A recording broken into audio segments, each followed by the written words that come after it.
வீரா serial October 3ல் என்ன நடக்க போகுதுன்னா, வீட்டு வாடகை கட்ட முடியாத லக்ஷ்மி வீராக்கு பாண்டியன் பரிசா கொடுத்த மோதிரத்தை அடமான வைக்கலான்னு முடிவு பண்றாங்க.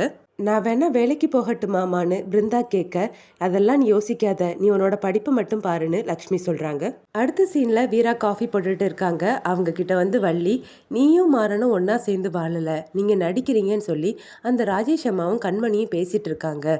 இதுக்கெல்லாம் ஒரு முடிவு கட்டணும்னா சீக்கிரமாவே நீ ஒரு குழந்தைய பெத்து கொடுத்துருன்னு சொல்ல, அதெல்லாம் நடக்கும்போது நடக்குமா, நீங்க எதையும் நினைச்சு கவலைப்படாதீங்கன்னு வீரா சொல்ல, அடுத்ததா கண்மணி வீரா கிட்ட, உன் உயிருக்கு ஆபத்துன்னு சொன்னதுக்கு அப்புறமும் நீ எதுக்காக இங்க இருக்கிற வீரான்னு கேட்க, இங்க பாரு கண்மணி, அந்த ஜோசியரை யார் அனுப்புனாங்கிற விஷயம் எல்லாமே எனக்கு தெரியும், நீ உன்னோட வாழ்க்கையை மட்டும் பாருன்னு சொல்லிட்டு போறாங்க.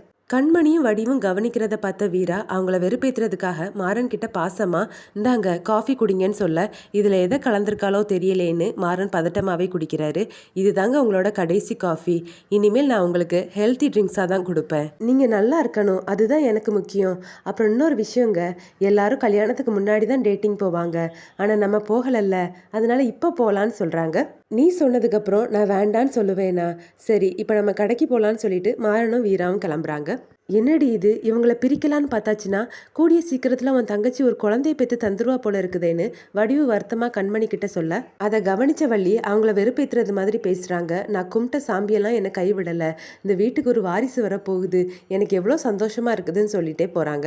நான் முடிவு பண்ணிட்டேன் அத்தை, என் புருஷன் கூட வீராவும் மாறனும் போகிற இடத்துக்கு நானும் போக போகிறேன், அப்போ தான் அவங்க என்ன செய்கிறாங்கன்னு எனக்கு தெரியும்னு சொல்லிட்டு கண்மணி போக, என்ன ஆனாலும் சரி இந்த கண்மணியை ராகவன் கூட சேர்ந்து வாழ விடக்கூடாதுன்னு வடிவு நினைக்கிறாங்க.